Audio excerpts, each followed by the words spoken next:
Welcome to this explainer. If you've ever felt like your own mind is just racing completely out of your control, you are absolutely in the right place today. We're going to gently navigate the realities of anxiety, but more importantly, we're exploring 3 practical, doctor-recommended steps to help you actually regain control, and we're going to do it without making you feel overwhelmed. Here's our quick roadmap for today. 1. Normal anxiety versus disorder. 2. 3 typical anxiety disorders. 3.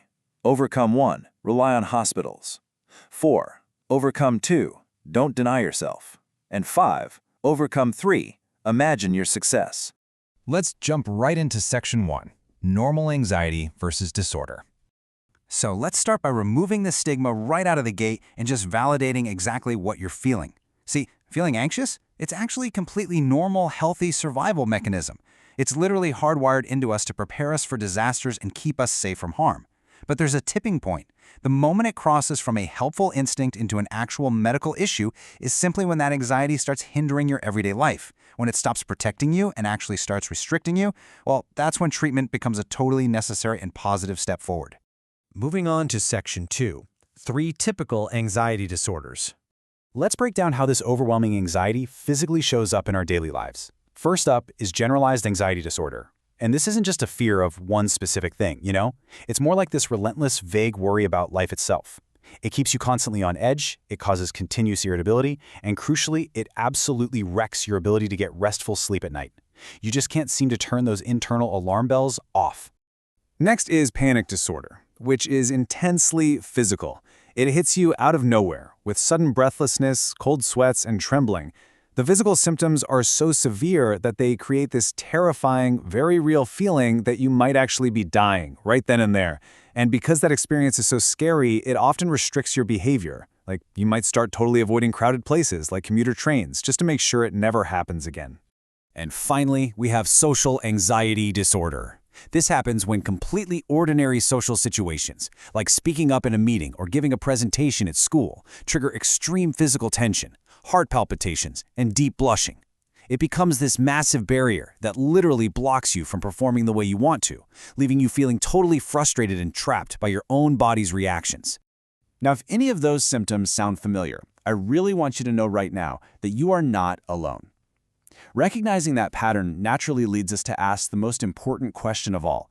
How do we actually overcome this without feeling totally overwhelmed? How do we gently navigate our way back to peace? That brings us to Section 3, Overcome 1. Rely on hospitals. Now, this first solution might sound a little intimidating at first, mostly because of societal stigma, but let's reframe what a clinic visit actually looks like in reality.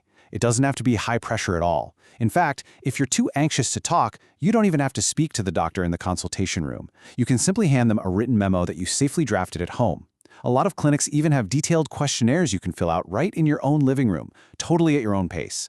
Plus, trained specialists aren't there to blindly over-medicate you. They're careful, and they offer incredible non-medication options too, like behavioral therapy.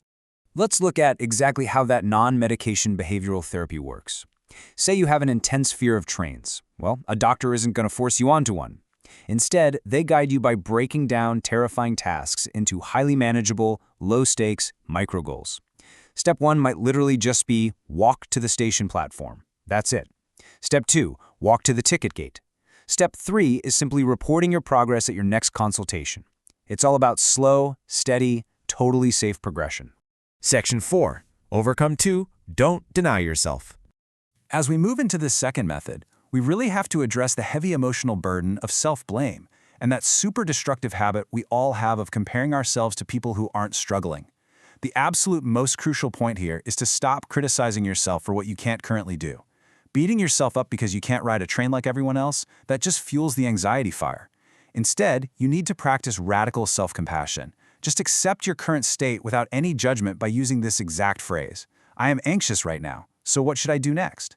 Just acknowledging the anxiety without fighting it is a massive step toward shrinking its power over you.